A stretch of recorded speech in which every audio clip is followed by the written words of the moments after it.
শত ব্যস্তই থাকি না কেন, সংসার তো আর পিছন ছাড়বে না। তো সংসারের কাজ চালিয়েই যেতে হবে। তো আজকে আমি আরেকটি নতুন ভিডিও নিয়ে আপনাদের মাঝে হাজির হলাম। আশা করছি আপনারা আমার সাথে থেকে পুরো ভিডিওটা দেখে নেবেন। আর ভিডিওর কোনো অংশ যদি একটু ভালো লেগে যায় তাহলে অবশ্যই সাবস্ক্রাইব করে আমার পাশেই থাকবেন। আপনাদের সাপোর্ট আমার অনেক প্রয়োজন। আসসালামু আলাইকুম, সবাই কেমন আছেন? আমি রাবি আরেকটি নতুন ভিডিও নিয়ে আপনাদের মাঝে হাজির হলাম। আশা করছি আজকের ভিডিওটাও আপনাদের ভালো লাগবে আর আমার সাথেই থেকে পুরো ভিডিওটা দেখে নেবেন। আর ভিডিওর কোনো অংশ যদি আপনাদের একটুও ভালো লেগে যায় তাহলে অবশ্যই সাবস্ক্রাইব করে দিবেন আর একটি লাইক দিয়ে আমার পাশেই থাকবেন। আপনাদের সাপোর্ট আমার অনেক প্রয়োজন। আজকে সকালবেলায় ঘুম থেকে ওঠার সময় আমার হাজব্যান্ড ফোন দিয়ে বলে যে আদিয়ানকে স্কুল থেকে আমার আনতে হবে। তো যেই বলেছে সেই রকম করে কাজ চলছে। তো আমি চলে গিয়েছিলাম আদিয়ানকে স্কুল থেকে আনতে, কারণ যেহেতু আদিয়ানের স্কুল অনেক দূরে, তো আমি একটু ভেঙে যাই রাস্তায়, তাহলে ভাড়াটা কম লাগে। তো ওই রকম করে গেলে সময় অনেক লাগে। তো এই জন্য আমি সকালবেলা কিছুই রান্না করিনি। আদিয়ানকে স্কুল থেকে নিয়ে আসার পরে আমি সন্ধ্যার দিকে রান্না বসিয়েছিলাম, কারণ ওকে এনে দেন আমরা খাওয়া দাওয়া করতে করতে 5টার মতো বেজেই গিয়েছিল। আর যেহেতু কালকে কিছু খাবার ছিল তো আমরা ওগুলাই খেয়ে নিয়েছিলাম। এরপর এখন রান্না বসাচ্ছিলাম সন্ধ্যার পর একটু রেস্ট নিয়ে। তো আমারও তেমন একটা কিছু করতে আর ভালো লাগছিল না। ভাবলাম যে শর্টকাটের মধ্যে একটু ডিম ভুনা করে ফেলি, আর ডাল তো আছে, আর সাথে ভাত রান্না করে ফেলি। তো এই জন্য আমি ভাত বসিয়ে দিয়ে দেন ওখানে ডিম দিয়ে দিয়েছিলাম। তাহলে একসাথে দুইটা কাজ হয়ে যায়, ভাতও হয়ে যাবে আবার ডিম সিদ্ধ হয়ে যাবে।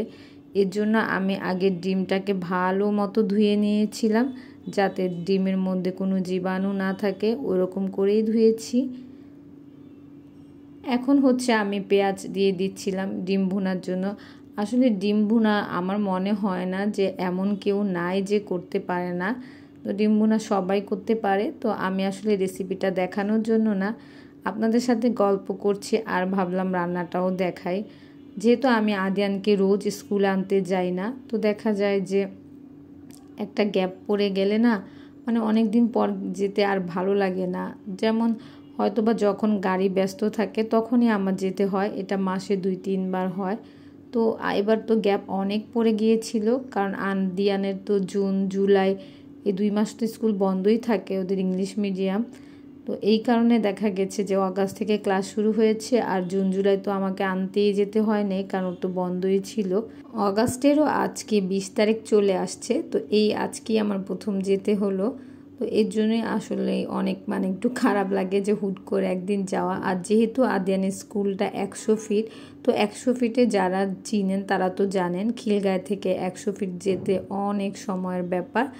তো যাই হোক, আমার ডিম সিদ্ধ হয়ে গেছে, সাথে ভাতও। তো এখন আমি ভাতটা যেহেতু উপর করব, ভাবলাম ডিমগুলো আগে উঠিয়ে নেই।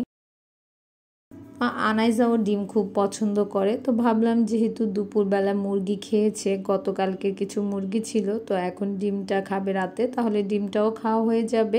তো এই বুঝে আমি এগুলা করে নিচ্ছিলাম। তবে আর একটু যদি সময় পেতাম হয়তোবা বেগুন ভাজতাম, কিন্তু যেহেতু আর সময় ছিল না, আদিয়ানকে আবার একটু পড়াতে বসবো। ও কিন্তু 8-এ উঠে গেছে, বাট ওকে এখনও আমার একটু নিয়ে বসতে হয়, একটু আহ্লাদ বেশি করে। যাই হোক, এরপরও যদি লেখাপড়া করে ঠিকঠাক মতো তারপরও ভালো লাগে। আর আমি না ডিম কখনো না ভাজি না, মানে অনেকেই আছেন, অনেকেই না ম্যাক্সিমাম মানুষই আছে যে ডিমটাকে আগে একটু তেলে ভেজে নেয়। ওইটা না আমার খেতে কেন জানি ভালো লাগে না, মনে হয় যে চামড়াটা রাবারের মতো হয়ে যায়। তো এই জন্য আমি না ডিম ভাজি না। তো আমি একদম ভুনা করে পেঁয়াজটা দেন তেলে একটু ডিমটা নাড়াচাড়া করে এরপর পানি দিয়ে দিই। এরকম করে খেতে আমার খুবই ভালো লাগে, ডিমটা সফটও থাকে আর খেতেও অনেক মজা লাগে। আমার ডিম ভুনা কিন্তু অনেক মজা হয়, বাট আজকে আমি একটু তাড়াহুড়ো করে করছি, কারণ যেহেতু রাত হয়ে গেছে, এখন প্রায় মনে হয় 7:30 বাজে এরকম হবে। তো এখন আমি একটা কাঁচামরিচ দিয়ে দিচ্ছিলাম। আনাইজার জন্য বেশি দিতে পারি না, কারণ ও এখন ঝাল খাওয়া শিখছে আস্তে আস্তে, এর জন্য এখানে একটা কাঁচামরিচ দিয়ে দিয়েছি। তো এখন পানিটা মোটামুটি শুকিয়ে গেলে নামিয়ে ফেলবো। তো আমার বাসাটা যেহেতু রাস্তার উপরে, আমি এর আগেও বলেছি, তো আমি দিনের বেলা চাইলেও ভয়েস ওভার দিতে পারি না। তো আজকে যেহেতু দিনে দিচ্ছিলাম, তাই আশেপাশের অনেক সাউন্ড আসছে। আশা করছি আপনারা একটু ইগনোর করবেন আমার এই ব্যাপারটা। তো আমার আজকে একটা পার্সেল চলে আসছিল, কারণ আমি কিছু মোমের অর্ডার দিয়েছিলাম, তো ওইগুলো চলে আসছে। ভাবলাম আপনাদের সাথে একটু শেয়ার করি। আর মোমগুলো আসলে দেখতে অনেক বড় লেগেছিল, বাট এখন দেখি একটু ছোট ছোট, কিন্তু খুবই ভালো লেগেছে। তো 2 বক্সে প্রায় সেম কালারই ছিল, আর একটা বক্সে 6টা করে থাকে, আর একটা বক্সের প্রাইস মোটামুটি 110 টাকা এরকম পড়েছে। তো আমার কাছে খুবই ভালো লেগেছে, আর কালারগুলোও খুব সুন্দর। তো আমি আসলে এটা কিনেছিলাম ডেকোরেশন করব তাই। তো এখন তো কোনো ডেকোরেশন করব না, বাট যখন করব তখন অবশ্যই আপনাদেরকে দেখাবো যে কেমন লাগে। তাই কিনে রাখলাম, কারণ হুট করে যখন কিছু মনে হয় তখন হাতের কাছে মোম পাওয়া যায় না। আর এটা আদিয়ানের স্কুলের সামনে একটা হাট হয়, তো ভাবলাম যে ওই হাটের থেকে একটু এটা কিনে নেই। তো অনেক দিন ধরে একটু বেতের জিনিস খুঁজছিলাম, এখন সচরাচর ঢাকায় তেমন একটা পাওয়া যায় না, একটু খুঁজতে হয়।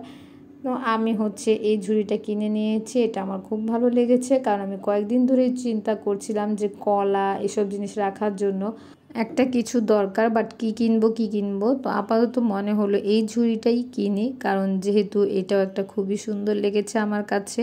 তো ভাবলাম কলা বা পেয়ারা এগুলো তো অবশ্যই রাখা যাবে ওপেন রেখে, কারণ আমার তো এখন ওপেন রেখে দিতে হয়। তো ওইটা আমার ভাল লাগছিল না দেখতে। তো ভাবলাম আপাতত সস্তার মধ্যে এটাই কিনি, তো পরে যদি চেঞ্জ করি তখন আবার কিছু কিনে নিব। তো ঝুড়িটা আমার খুবই ভালো লেগেছে। আর ঝুড়িটা যে শুধু ফল রাখার জন্য তা না, আরও অনেক কিছু চাইলে রাখা যাবে ডেকোরেশন করে। তো এর জন্যই আসলে মূলত আমার এটা কেনা। তো দেখতে এটাও খুব ভালো লাগছিল। তো আজকে যেহেতু একটাই ফল ছিল, তো এটাই রেখে দিলাম। আর ভাবলাম যে মোম ধরিয়ে একটু চেক করে নিই যে কেমন হয়েছে। আসলে এটা কিন্তু জেলি মোম, মানে ভিতরেরগুলো আমি হাত দিয়ে দেখেছিলাম, মোম না, মানে জেলি টাইপের। তো আনাইজ আমাকে বলছিল বারবার এটা স্লাইম স্লাইম, আমাকে খেলতে দাও। আমি বলেছি এটা স্লাইম না, চলো তোমাকে ধরিয়ে দেখাই। তো ও ওই নরমের কারণে ভাবছিল যে এগুলা ভিতরেগুলা স্লাইম মনে হয়। তো এই তো মোমগুলা ধরিয়ে নিলাম। তো ভাবলাম যে এখন এমনি একটু রেখে দেই আর আপনাদেরকে দেখাই যে অন্ধকার করলে কেমন লাগে। তো অন্ধকার করার পরে আসলে মানে বক্সটা বোঝা যাচ্ছিল না। তো ভাবলাম যে এবার একটু হালকা লাইট ধরিয়ে দেখি কেমন লাগে। তো এই যে এরকম লাগছিল একবারে রুম অন্ধকার করে দেওয়ার পর। আর এখন একটা লাইট ধরিয়ে দিয়েছিলাম, তো এখন ভালোই লাগছিল দেখতে। আজকে এ পর্যন্তই, সবাই ভালো থাকবেন, আল্লাহ হাফেজ। আর আমার পাশে থাকবেন।